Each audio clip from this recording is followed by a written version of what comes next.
From the tranquility of suburbia to the pandemonium of the urban jungle, this route opens up with gentle freeway and winds its way into the bowels of the city's underground. Roads snaking everywhere, underpasses, overpasses, concrete barriers, long winding tunnels. It's all here for you. But watch out for other cars. They come up real quick when you're at speeds these cars want to travel.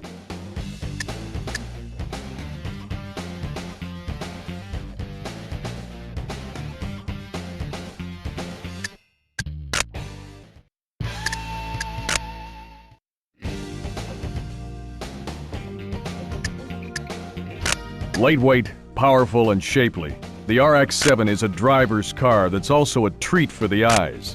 The world's only Wankel-powered sports car boasts 255 horsepower and a curb weight of just 2,850 pounds, making it the lightest of the group. This power-to-weight ratio generates forceful acceleration and an extremely nimble handling feel. The RX-7's cockpit wraps tightly around 2 occupants, with room under the rear hatch for just a weekend's worth of luggage.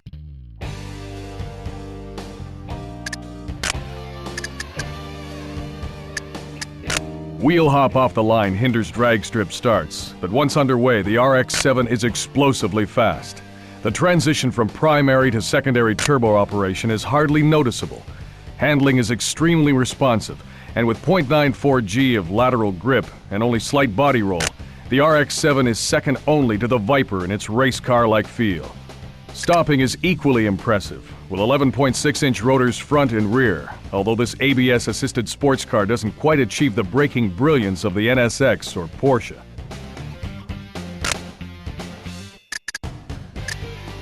Mazda's introduction of the RX-7 in 1978 was thought by many to be the most significant new sports car since the Datsun 240Z.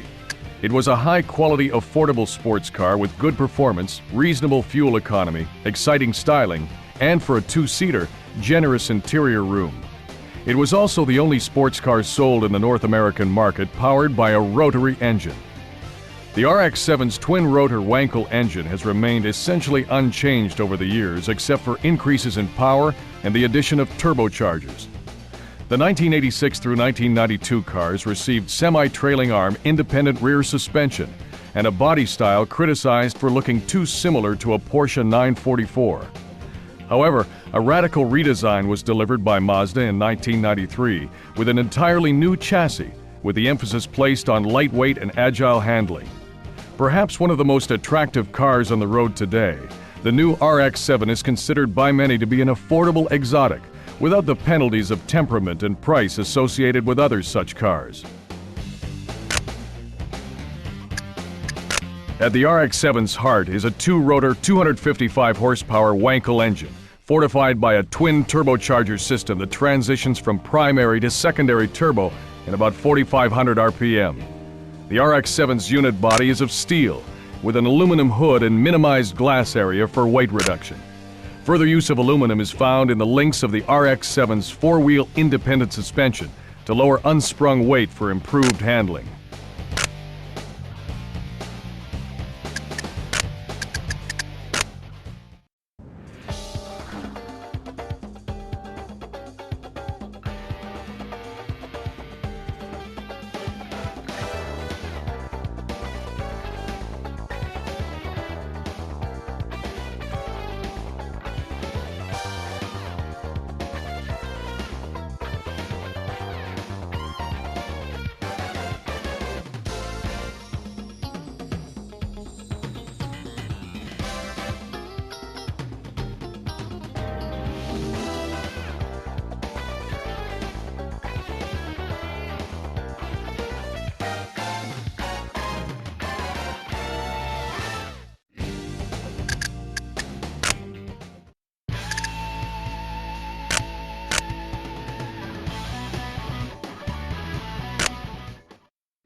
From its enormous front air intakes to the clusters of tiny taillights under a towering F40 style wing, Toyota Supra is a powerful styling statement.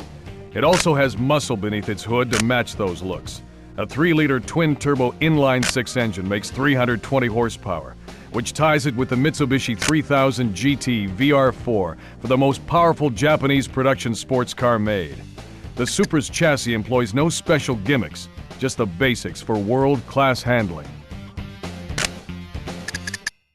Defeat the standard traction control, and the Supra will take you to 60 miles per hour in a torrid 5 seconds flat, helped by a slick shifting 6-speed with throws as short as a Formula Ford's. Tremendous grip and extremely predictable handling manners make it easy to extract the most from this chassis, putting it near the top of the group for overall handling and control. But be careful when exiting tight corners. The tail can and will come out under power.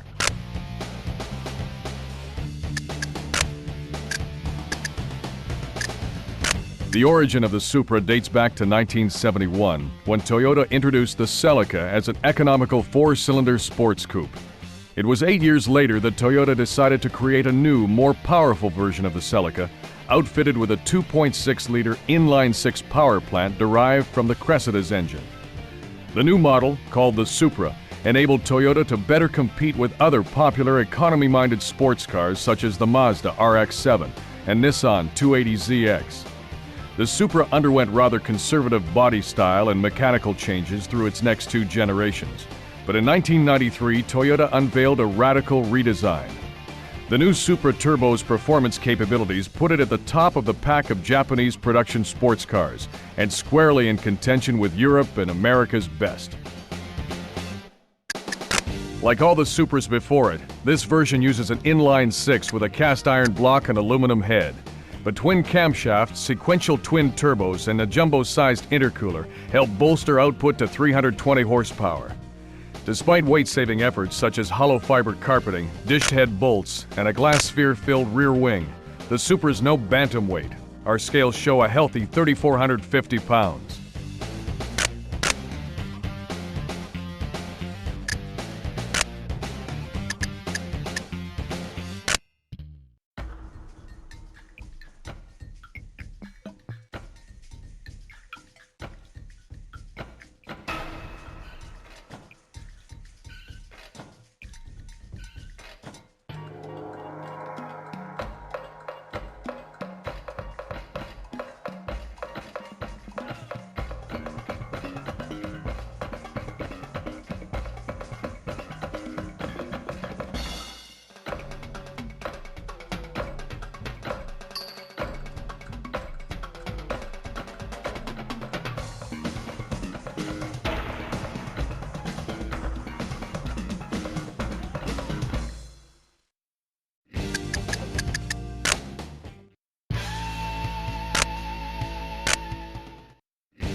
Honda shook the automotive world by its lapels in 1991 with the introduction of the NSX, a 168-mile-per-hour exotic with an all-aluminum unit body and a 270-horsepower mid-mounted V6.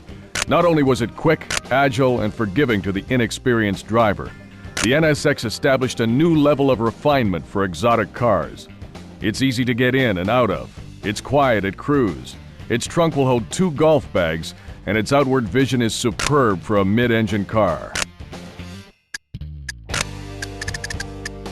While it may not be the most powerful exotic, the NSX's trim 3,000-pound curb weight makes the most of the power it has got, with 0 to 60 runs of less than 6 seconds as proof. Forgiving and predictable are words that come to mind, with the driver needing to do something really foolish to get this car to spin.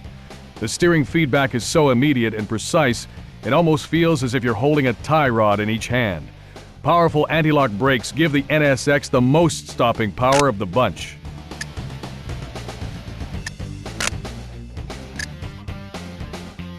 Honda ekes 270 horsepower out of its 4-cam 3-liter V6 using such pricey metals as aluminum and titanium, and its ingenious VTEC system, which employs 2 distinct camshaft lobe profiles to get both a smooth idle and excellent power at high RPM. The result allows this V6 to pull melodiously to 8,000 RPM, making smooth power without the vibration and commotion you'd associate with some cars in its class. With the exception of a steel crossbeam that supports the steering column, the NSX's structure is composed entirely of aluminum extrusions, stampings, and castings. Honda, already famous as the world's biggest and most successful motorcycle manufacturer, displayed its first road car at the 1962 Tokyo Auto Show, a small roadster with an air-cooled 4-cylinder engine. At about the same time, Honda's Formula One effort was hitting full stride. It peaked when Richie Ginther drove the shrieking V12 Honda Formula One car to victory in the 1965 Mexican Grand Prix. This was just a taste of things to come, as Honda's competition record in Formula One during the late 80s was unmatched. Their technical leadership in the design of both V10 and V12 engines earned them numerous victories and a reputation for building some of the most advanced racing machinery to date. It was a logical next step to enter the exotic car market by playing off its strong reputation in Formula One. In preparing to build the NSX, Honda constructed one of the most technologically advanced manufacturing facilities in the world in Tochigi, Japan. In 1991, this plant started building the NSX, the world's first series-produced sports car with an all-aluminum frame and body.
Congratulations, you have won the race! You've got a top 10 time for this track.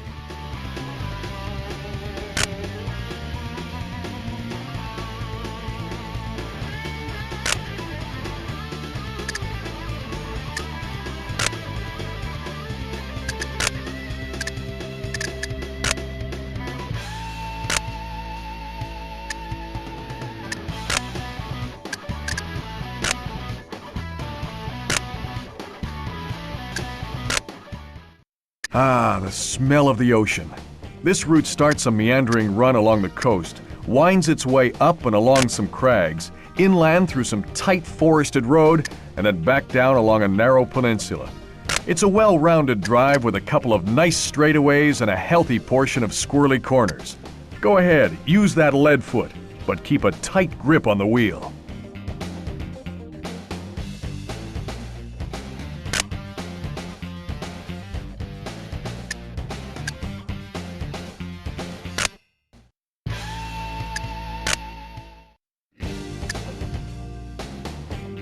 Few designs have been as long-lived as the Porsche 911, or as successfully updated.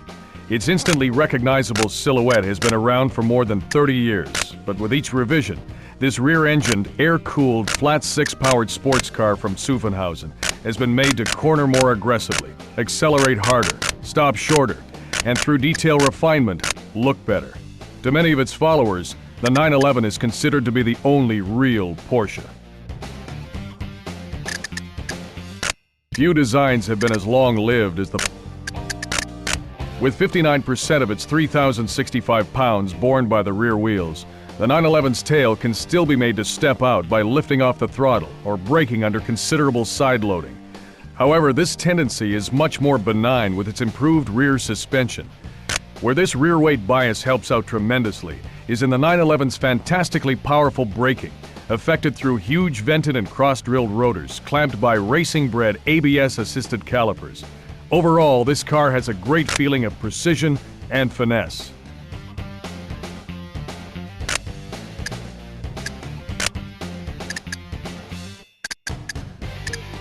The 911's air-cooled flat-six engine has always been its most intriguing feature, with its belt-driven cooling fan and a crankcase to which bolts 6 individual cylinders and heads. To make the best use of its 270 horsepower, the engine is mated to a 6-speed transaxle, a Porsche production first. Also of note is the new aluminum multi-link rear suspension that replaces the less forgiving semi-trailing arms that the car has had since its inception.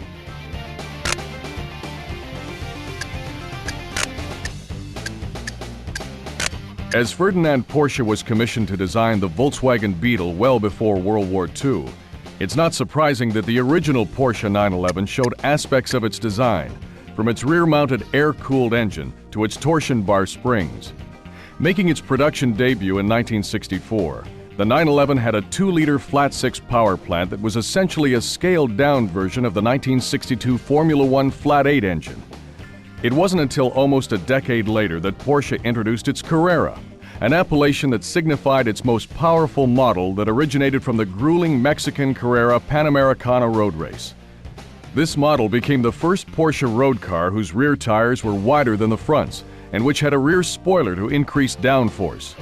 Although the styling changes to the 911's shape over the years have been subtle, each mechanical revision has improved on its superb performance capabilities, preserving its status as one of the most prestigious sports cars of the last 3 decades.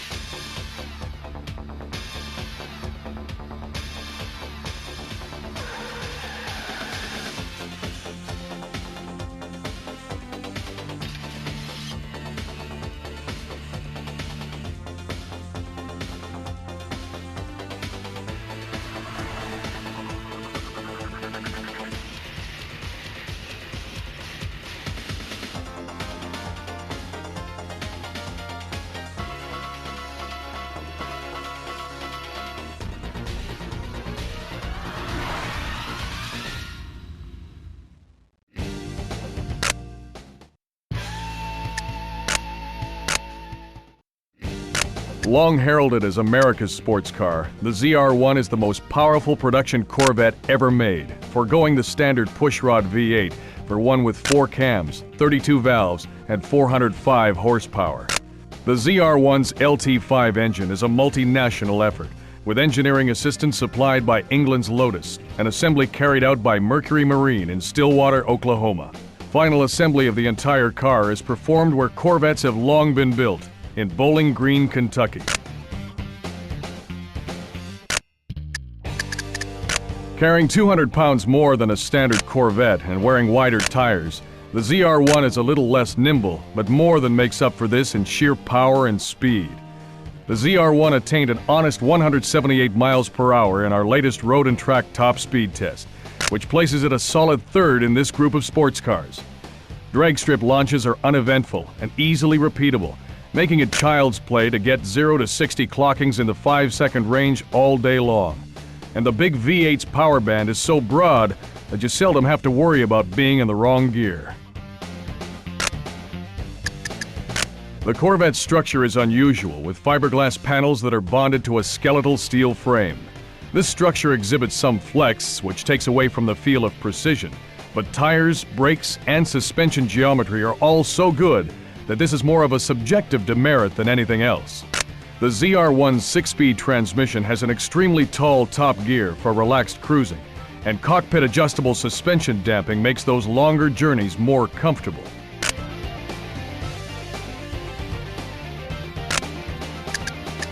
Chevrolet introduced the Corvette in 1953 as the all-American answer to the very popular British roadsters of that era. Named after a sleek and fast Canadian submarine chaser of World War II, the first Corvette was fitted with a fiberglass body and the Blue Flame pushrod inline-6 engine. Although the fiberglass body and front-engine rear-drive configuration have become integral components of the Corvette's design, the body shape, engine, and chassis have seen much change over the last 40 years. In 1990, Chevrolet launched the ZR1 project with a mandate to build a supercar that would compete with Ferrari, Porsche, and other European sports cars. Though the last of the 6,938 ZR1s rolled off the production line on April 28, 1995, the ZR1 remains one of the fastest and most powerful production cars in the world.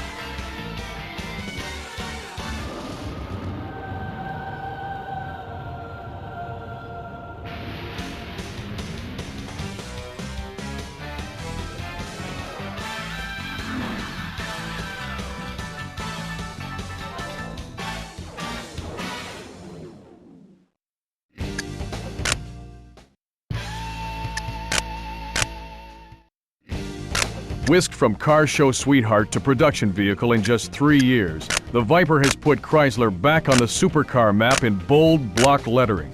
The approach is brute force rather than finesse, as the Viper is really a car built around its engine, a thundering 400 horsepower 8-liter pushrod V10. Pampering its driver is not part of the equation. The Viper has side curtains instead of roll-up windows, a rudimentary fabric top, and just the basic controls and gauges. With its short wheelbase and an impressive 450 pound-feet of torque, the Viper can feel twitchy when exiting low-speed corners if you're not smooth on the throttle. But its handling in general is fantastic and has the most direct race car-like feel of the bunch, with 0.96 G of lateral grip, just a touch of understeer in a steady-state condition, and virtually no body roll. With a 0 to 60 time of 4.8 seconds, the Viper's straight-line performance so overpowers the senses that its excellent handling can be overlooked.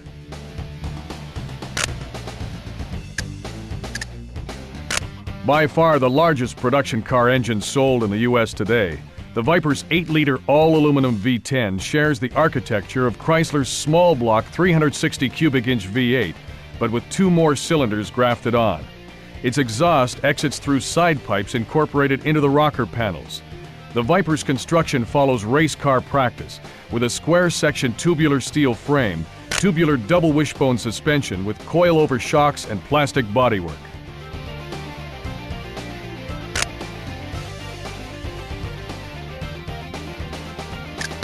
Although claimed by some to be Chrysler's first true two-seat sports car, the Viper is based on the history of sports car designs dating back over 40 years. The first of these was the 1952 Chrysler Hemi-powered Cunningham C2R sports racer, which despite its limited production run, has been cited as the grandfather of the Viper. Perhaps the greatest inspiration came from the legendary Shelby Cobra of the 60s, whose success was based on a formula developed by its creator, Carroll Shelby. He took British-built AC roadsters and bolted in massive 289 and 427 cubic-inch V8s. In 1991, only 2 years after starting development, Carroll Shelby drove the Viper as the official pace car of the Indy 500. 1 year later, the Viper was rolling off the production line and into the eager hands of enthusiasts.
Congratulations, you have won the race!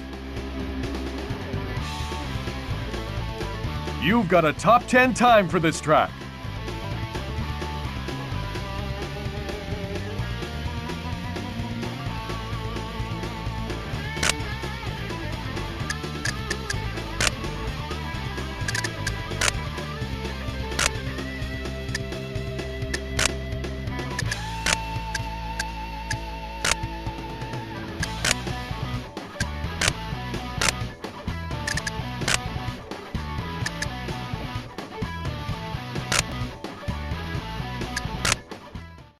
Strap on your lederhosen for this one. It's a trek through Alpine country.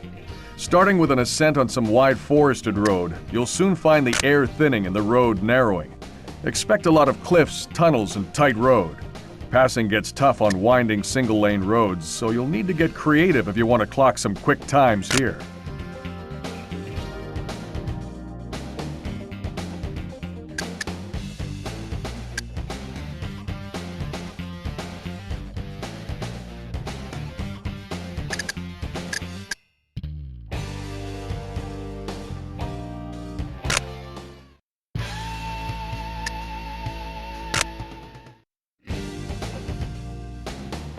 Italian style, beauty, speed, comfort, exclusivity. The Ferrari 512 TR has it in droves. Able to play the roles of high-speed grand tourer or sports car equally well, this Ferrari is not at all nervous or high-strung. Its 421 horsepower flat 12 is the epitome of tractability. And one look at those huge body-side ducts lined with the strakes that have graced the Testarossa since 1984 make its mid-engine configuration readily apparent.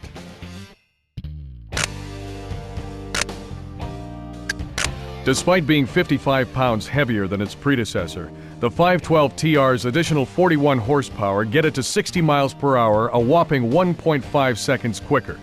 The difference through the standing quarter mile is even more impressive, 12.9 seconds versus 14.5, earning a top spot among this bunch of sports cars.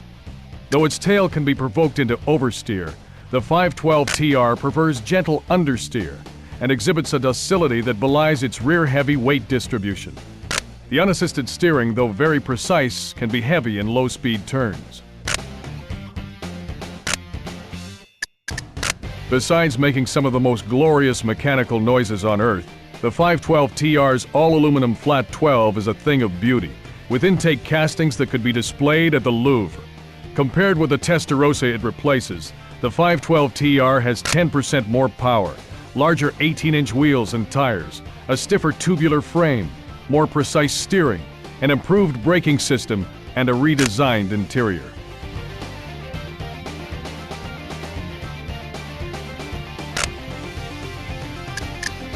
Arguably the most victorious and longest-lasting competitor in automobile racing history, the Ferrari marque owes its success to Enzo Ferrari, the Modenese-born son of a metal shop worker.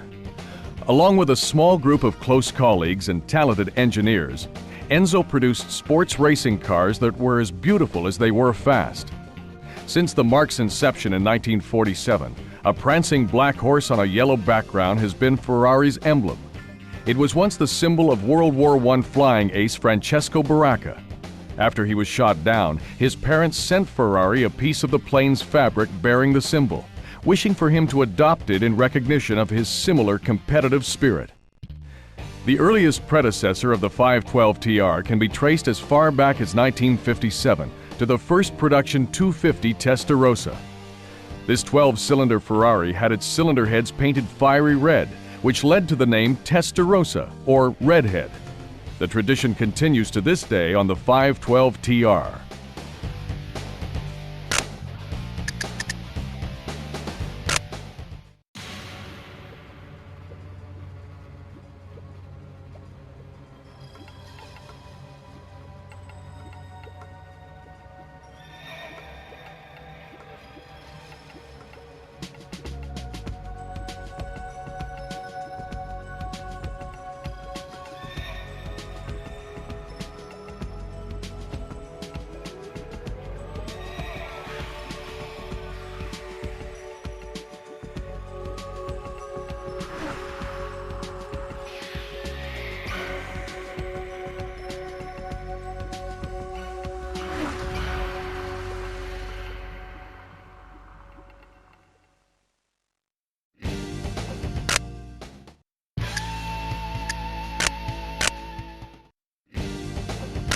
a direct descendant of the sharp-edged Countach that practically coined the term exotic.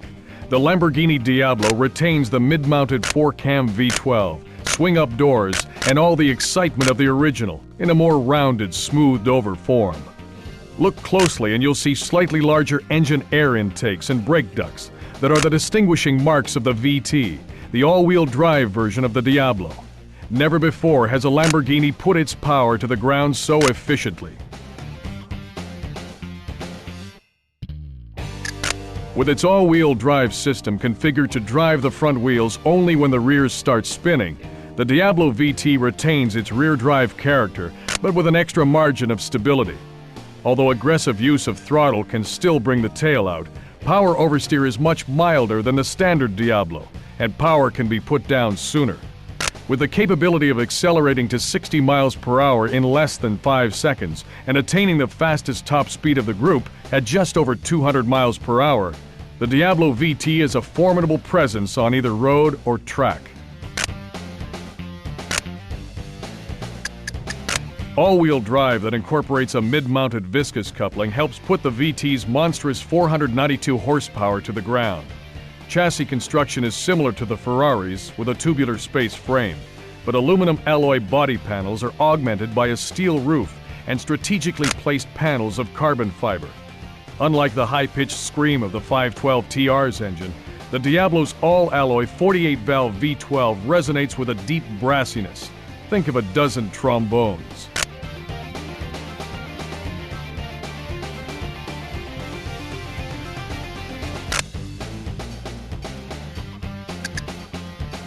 The roots of the Lamborghini Diablo go back to a small factory in Cento, Italy, where a mechanic-turned-industrialist started his career building tractors under the Lamborghini family name. Ferruccio Lamborghini's passion for exotic cars eventually changed the focus of his mechanical and entrepreneurial energies, and in 1964 the first Lamborghini production car was brought to market. Called the 350 GT, its hood emblem depicted a charging bull, a reference to Ferruccio Lamborghini's astrological sign of Taurus. The Mura P400, a V12-powered sports car named after a Spanish breed of fighting bull, sent other manufacturers back to the drawing board with its mid-engine design. Although well-received and often cited as the most beautiful Lamborghini ever designed, the Mura was replaced by the Countach in the mid-70s. Despite a difficult gestation period, the Countach became one of the most highly revered and sought-after true exotics. It then evolved, with basic configuration intact, into the more modern-looking and aerodynamically efficient Diablo.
Congratulations! You've just beat the best time and top speed for this segment.